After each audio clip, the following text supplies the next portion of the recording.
Welcome back. Long time no see. How are you? home. Yes, that's what it's supposed to be. You know. That's cool.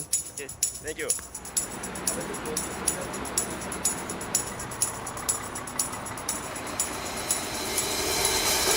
Assalamualaikum dan salam sejahtera. Anda masih bersama saya dalam rancangan Kembara Backpackers bersama saya, Moji. Sekarang saya berada di Bandaraya Melaka.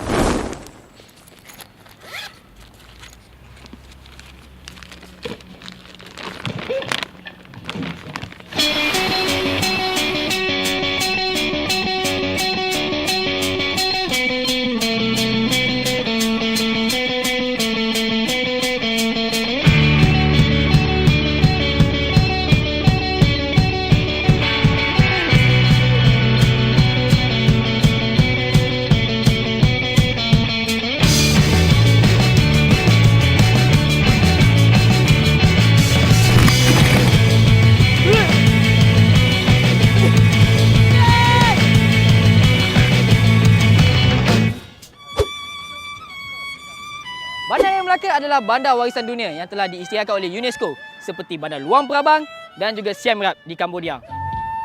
Dekat Melaka ni banyak bangunan-bangunan bersejarah dan juga bangunan lama. Tapi yang ini bukan lama lah, yang ini baru lagi. Untuk sepanjang program Kembara Backpackers ini, saya akan membawa anda mengembara di hub-hub tempat berkumpulnya backpackers. Bukan hanya Melaka dan di dalam Malaysia. Saya akan bawa anda mengembara di Vietnam, Thailand, Cambodia dan juga Laos. Tapi video-video ini semua adalah untuk episod akan datang. Sangat menarik. Nak tengok? Tunggulah episod akan datang. Saya rasa tak perlu dah saya cerita pasal sejarah Melaka. Anda semua mesti tahu.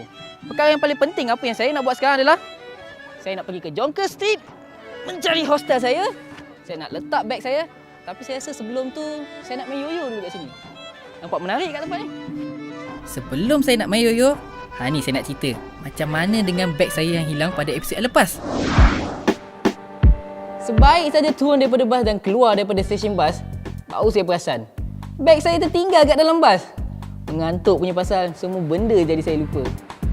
Nak tahu dekat mana saya letak beg saya warna merah tu? Dekat sini sebenarnya saya letak. Macam mana saya boleh lupa saya letak kat atas? Saya lari patah balik kat tempat bas saya berhenti tadi. Saya cari kat semua parking. Bas yang saya naik daripada Kuala Lumpur tu dah tak ada dah.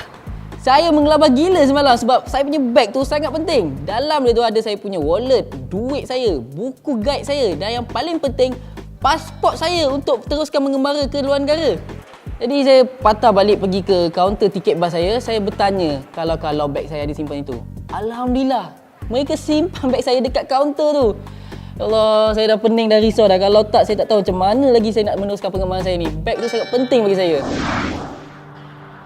Jadi selepas ini saya akan pastikan semua beg saya akan berada dengan saya walau ke mana saja saya pergi. Nak pergi ke tandas pun saya akan bawa masuk sekali beg saya ni. Saya teruskan perjalanan saya ke destinasi yang pertama, iaitu Porta di Santiago ataupun Kota Famosa. Sampai di situ, perkara yang pertama sekali saya buat, saya main yoyo. Sewaktu saya bermain yoyo tu, menarik perhatian ramai pelancong-pelancong yang kebetulan ada di situ. Dan yang paling menarik yang bagi saya sangat lucu, ada beberapa penarik beca datang dekat dengan saya, mainkan lagu untuk saya. Rupanya beca dia tu ada speaker besar untuk mainkan lagu. Abang beca dah kasih saya muzik percuma, saya buat dapat semua yoyo percuma. Ingat ini adalah percuma. Saya tak minta apa-apa bayaran pun. Tengok, mana ada saya letak kain nak minta bayaran. Tiba-tiba seorang abang beca nak pinjam yoyo saya untuk mencuba. Saya kasihlah dia satu yoyo untuk bermain. Dia main yoyo saya dah macam yoyo dia sendiri dah. Tak apa, mainlah bang, biar jadi hebat macam saya. Tengah dia seronok main yoyo, saya tengok ada beca. Saya cakap kat dia, saya nak cuba naik beca. Beca yang warna merah jambu ni juga yang saya pilih. Abang beca tu pinjam yoyo saya, jadi saya nak pinjam beca dia. Tak pernah semua hidup saya nak kayuh beca. Saya ada patung Hello Kitty lagi. Rupanya nak kayuh beca ni tak semudah yang disangka-sangka kan? Hampir accident saya bawa beca ni. Jangan saya. Break pakai kaki. Pertama kali saya cuba bawa beca. Rasa macam gayat juga sebab bila kita nak pusing, bukan macam bawa basikal biasa, pakai badan kan. Ini nak pusing terus je. Kita try lagi. Oh, ni break tangan. Iyalah tu break tangan. Pandai-pandai je.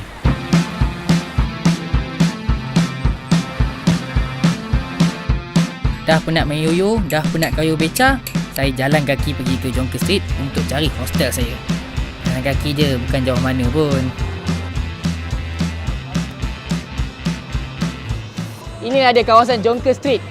Dekat kawasan ni akan saya menginap. Saya kena cari hostel backpackers di kawasan sini. Dan saya akan gunakan nasihat daripada Lupo. Perlu dekat dengan bandar, dekat dengan kawasan-kawasan tarikan pelancong.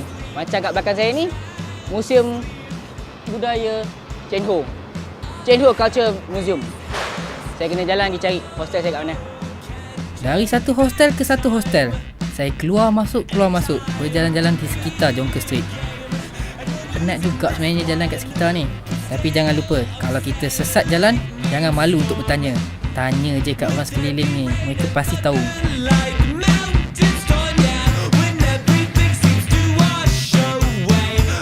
Setiap hostel yang saya masuk, semua harganya boleh tahan mahal juga ni. Saya kena cari yang murah macam ni ha. Sangat penat dah berjalan sebenarnya. Beg dah lah berat. Aish. Kebanyakan hostel yang saya masuk untuk traveller dan juga backpackers ni, harga dia boleh tahan juga.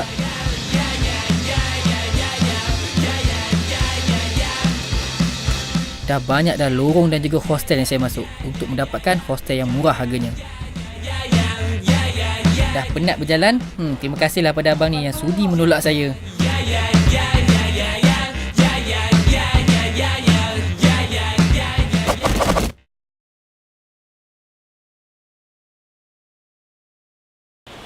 Waktu malam di Bandar Hilir Melaka, saya keluar berjalan-jalan untuk mencari pasar malam. Saya ingatkan malam ni ada pasar malam, tapi rupanya pasar malam dibuka hanya pada hari Jumaat, Sabtu dan Ahad. Nampak gayanya saya dah salah hari ni. Tapi tak apa, apa yang lebih menarik waktu malam kat sini baru saya perasan. Ada Hard Rock Cafe yang baru dibuka di Bandar Melaka. Saya cuma tanya, bila buka Hard Rock Cafe sini? Saya datang sini nak ambil video dengan gambar. Alih-alih, saya kena tolong orang ambil gambar. Nasib. Kebetulan saya jumpa dengan dua orang rakan backpackers yang saya jumpa waktu di Kuala Lumpur. Sebelum saya datang ke Melaka, saya dah jumpa mereka berdua di Kuala Lumpur. Kami sempat bersembang-sembang dan keluar makan malam bersama, makan sate. Bawa keluar kawan-kawan jalan, mesti bawa pergi makan. Makan. Ini pendapat beliau tentang makanan di Malaysia. And yeah, I really like the Malayan food. Also this mixture of this cultures, like you can have Indian food, Korean, Japanese or Thai and like this. Sambil menjamu makanan, saya cerita pada mereka tentang beg saya yang hilang pada pagi tadi. Ini yang penting. And well, first rule of course is never lose your passport. You're kind of dead without it, because you might be able to actually leave the country, but if you're going to another country afterwards, you're not allowed to go in. So never ever lose your passport. Jadi ingat, jangan sesekali hilang pasport kita. Tapi saya pernah hilang pasport saya sewaktu di Bolivia dahulu. Hari pun dah semakin lewat malam. Saya pun baliklah ke hostel untuk apa lagi? Tidurlah. Besok nak keluar awal pagi. Waktu pagi di Bandar Hilir Melaka. Hari ni tak tahu kenapa ramai sangat pelancong. Rasa macam nak beli roti ni. Manis je. Saya bercadang nak makan ABC ni. Tapi bila tengok dia punya beratur, subhanallah, panjangnya. Sampai bila nak beraturnya ni? Nak pergi minum kopi pun sama. Punyalah panjang beratur. Astagfirullahaladzim. Kesudahannya, makan kat restoran yang kosong ni pun tak apalah. Max dan Sebastian bagi tahu saya, mereka nak melihat suasana kampung dan juga pemandangan-pemandangan kampung di Melaka. Jadi saya dah janji kat mereka, saya nak bawa mereka luar daripada Bandar Hilir Melaka untuk melihat suasana kampung di negeri Melaka. Jom, kita pergi. Lokasi untuk berjumpa Max dengan Sebastian adalah di sini. Di lokasi ini, sangat popular.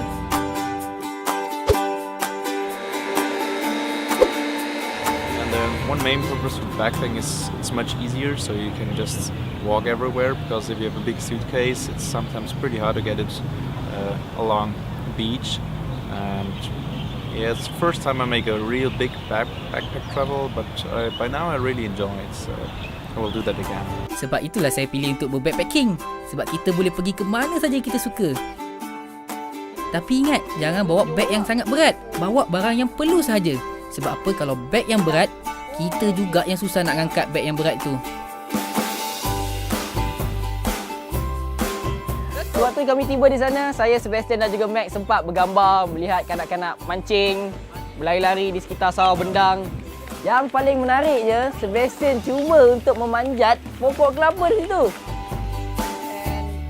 Come on, Max. I would encourage everyone to do the same thing. Go backpacking. It's an experience you have for life. You meet people. You go places you normally wouldn't go, because later on when you have a job and you just go to like those big hotels and you can see and it's not the same. So while you're young and still like fit and everything, just pack your bag and get ready. It's a lot of fun. Betul kata Max. Sewaktu kita muda, bertenaga, sihat, kacak dan bergaya inilah kita kena pergi backpacking. Jangan waktu bila kita dah tua, dah kurang sihat, mana larat nak angkat beg yang berat-berat dah.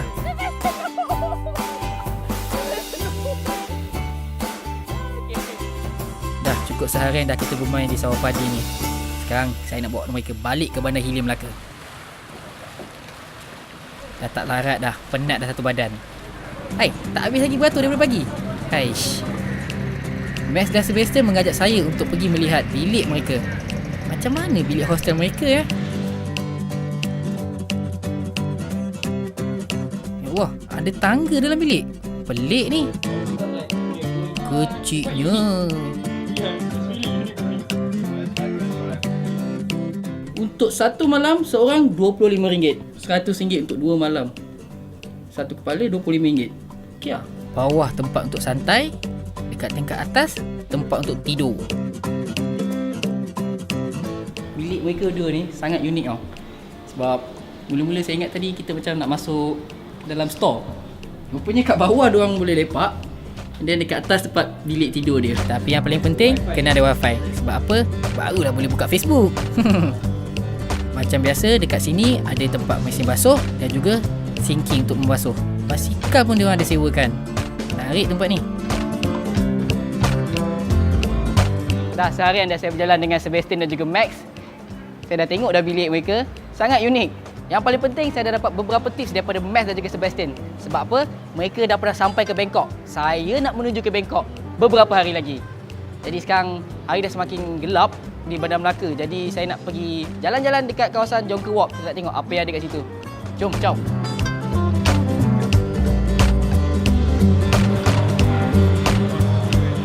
Sekarang saya tak tahu saya nak pergi makan ke, balik bilik untuk tidur ke, ataupun pergi jalan-jalan.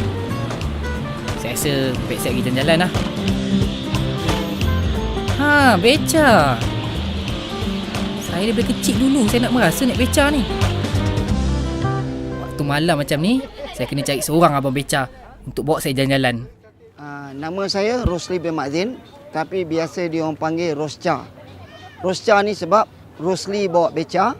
Pengalaman saya dah hampir 30 tahun buat beca dan dah banyak pengalaman berjumpa dengan orang putih ni, terutamanya macam backpacker. Ha, cantik bang. Okay, saya ni backpackers bang. Bawalah saya jalan-jalan. Okay. Tolong bang. Bye. Sekarang saya nak bawa kamu pergi tempat di mana yang paling popular tempat backpackers ni. Okay. Jom. Jom bang. Tempat yang pertama Abang Rosca bawa saya pergi, ni tempat berkumpulnya penarik-penarik beca duduk santai. Masuk dalam. Jadi pengalaman saya bila bawa diorang ni, diorang selalu pergi ke guest house yang murah-murah. Contohnya satu malam tu kalau RM10 dia minta sampai RM5. Dan kalau ada yang kipas angin tu harga dia RM20, dia minta kurang sampai RM12. Sebab diorang dah memang kena buat macam tu. Yelah bang, kita punya duit sikit je bang. Bajet ketat, jadi kenalah berjimat. Pengalaman saya untuk menceritakan tentang backpacker ni, kita tengok dari segi kulit dia. Kalau kulit dia tu agak hitam, bukan macam kulit saya, dia ni melancong lama, lebih kurang 1 tahun. Sebab apa? Dia berjalan saja. Dan kalau kita tengok dia memang hitam dan dia punya beg tu memang berat. Tapi bang, beg saya memang berat. Kulit saya tak adalah hitam sangat. Kira backpackers lah tu Hai kak, apa khabar? Inilah pembuat onde-onde yang paling famous kat Melaka. Onde-onde, berapa satu kak? Saya belilah. Kita kejap saya ambil duit jap. Makan. Inilah onde-onde yang terbaik atau sedap sekali kat Melaka. Kat Bandar Melaka ni. Kebetulan saya terakhir sekali ni. Kau kat jatuh nasib baik. Rasa onde-onde ni sangat sedap. Anda nak tahu tak siapa nama akak kita ni? Ini onde Cinderella. Jangan tak sangka. Cinderella lagi. Bukan pasal kasut cerita cinta. Ini pasal onde-onde. Onde Cinderella Melaka. Onde buah Melaka nama dalam IC dia. Nama manja-manja timbangan dia onde-onde. Indon panggil pompong. Bila makan melopong. Sebab apa melopong? Sebab dia panas, gula dia panas. Kali melopong aja. Tergedik-gedik panas. Makan terus melopong. Sebab panas. Oh panas. Yelah. Kau kalau makan pada panas nanti muka melopong. Yelah. Oh sebab tu lah orang Indonesia suka panggil ni kuih melopong. Kelopong. Kelopong. Ni makan je. Melopong. Sebab panas. Gula-gula Melaka tu. Nama kuih kita dah tahu. Apa nama kedai ni pula? Jalan dia Jalan Hangkasuri. Nama kedai dia Aku dan Dia. Siapakah dia? Siapakah aku, Kak? Dia dah tidur di atas, aku di sini. Akak punya onde-onde memang terbaik, Kak. Lain kali kalau saya datang Melaka, insyaAllah saya akan datang ke kedai ni. Okey. Terbaik, Bang Rosca. Itu dia, satu pengalaman yang sangat menarik naik beca dengan Abang Rosca. Dia dah bawa saya banyak tempat-tempat yang bersejarah dan yang paling menarik tadi, saya dapat makan kuih oleh-oleh daripada Cinderella dekat restoran Aku dan Dia. Okey, sekarang saya tak nak turun. Sebab kalau saya turun, saya kena bayar. Naik percuma, turun kena bayar. Boleh tak, Bang? Kau tak nak turun, kau tidur, kau makan, kau buang air kat atas beca. Jadi ni kena turun lah ni, Bang. Kalau nak turun, kenalah bayar. Okeylah. Sebab saya nak tidur je pasal saya kena turun lah kan. Okey, berapa ni harganya? Biasa. Harga 1 jam RM40. 1 jam RM40. Memang terbaik. Terima kasih. Assalamualaikum. Waalaikumsalam, Bang. Nanti kan lain kali saya pula yang kayu, okey? Boleh. Terbaik. Assalamualaikum. Tak larat lah bang, saya nak kayu bang. Saya tidur lagi bagus.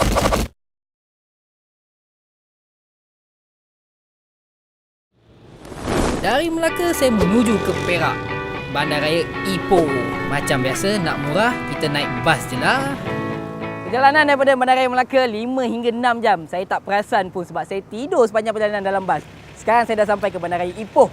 Saya nak pergi cari bas ataupun taksi nak pergi ke Bandar Ipoh, ke pusat bandar. Saya nak cari hostel saya ni. Hari dah semakin lewat petang lah. Sebab nanti malam saya nak jumpa dengan kawan saya, rakan backpacker saya yang duduk menetap di Ipoh. Rupanya tak adalah jauh sangat daripada stesen bas datang ke tempat cari hostel ni kan. Disebabkan saya berada di Bandar Ipoh untuk satu malam je, jadi saya tak payahlah nak memilih sangat hostel-hostel yang murah.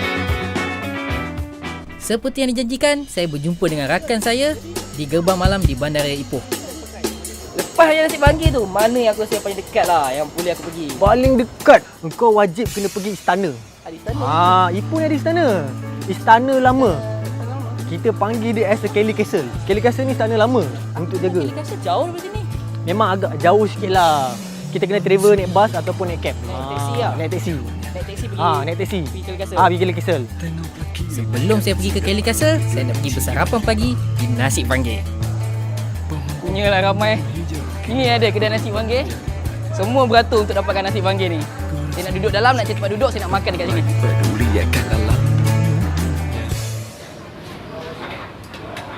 Dekat Nasi Panggil ni terbaik. Sebab apa? Bila kita tengok ramai orang datang makan, namanya makanan dia pun sedap-sedap. Paper semua orang berjalan ni kat lah. Sama menu dia. Mi kari. Mi kari favourite saya. Mi kari udang. Saya kalau datang, selalu datang kalau Ipoh ni saya jadi mi kari udang sebenarnya. Telur masin.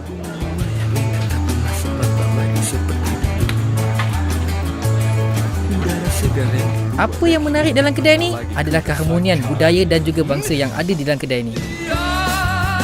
Peniaga yang menjual air dan pemilik kedai ini adalah berbangsa Cina. Peniaga yang menjual nasi panggil adalah India Mama.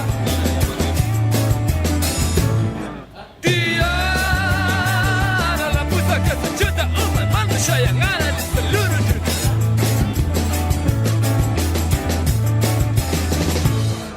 Yang datang makan, Melayu ada, Cina ada, India ada, perempuan, lelaki, pakcik, makcik. Yang kecil pun ada. Adik-adik pun ada datang makan kat sini.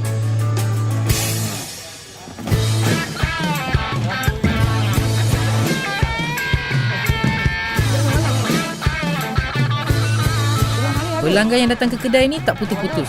Lepas satu, lepas satu, masuk lagi. Jadi inilah dia nasi banggit yang kawan saya cerita tu. Dia ada dua. Yang ini kedai yang lama, yang original. Kedai yang baru dekat apa nama tempat bang? Green Town. Saya ingat Greenwood. Green Town. Yang paling lama ni, bukan yang paling lama. Kedai yang lama ni, ini yang original, yang lagi sedap. Rasa dia rasa nasi banggit lah. Pohon-pohon hijau kini telah berubah menjadi batu. Kalau macam ni makan habis badan. Naik. Alhamdulillah, makan pun dah selesai. Memang terbaik. Destinasi saya yang seterusnya adalah Kelly Castle.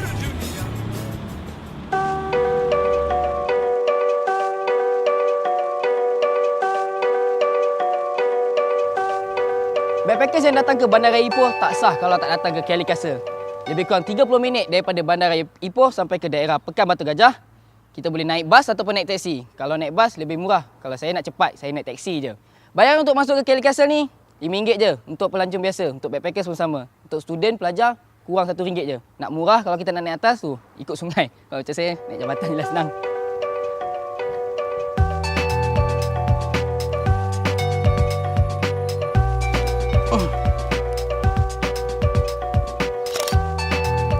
Oh, terbaik. Sekali snap dah cantik. Sekarang masa untuk kita belajar sejarah. Jadi para backpacker semua, ambil pen, siap sedia untuk tulis. Istana ini dibina oleh seorang yang berbangsa Scotland bernama William Kelly Smith. Ada beberapa versi cerita berkenaan bangunan ini. Ada yang mengatakan ianya dibina sebagai hadiah kepada isteri beliau. Ada juga yang mengatakan istana itu hadiah untuk anak tunggal beliau pula. Hai, untunglah jadi anak isteri dia ni. Mengikut perancangan awal, kawasan ruang yang kosong ni, dia nak bina lift yang pertama di Malaya. Tapi semua tu tak jadi nak buat. Info yang lebih lanjut ni, dekat sini boleh baca ni ada sejarah dia. Ruang lift yang pertama di Malaya.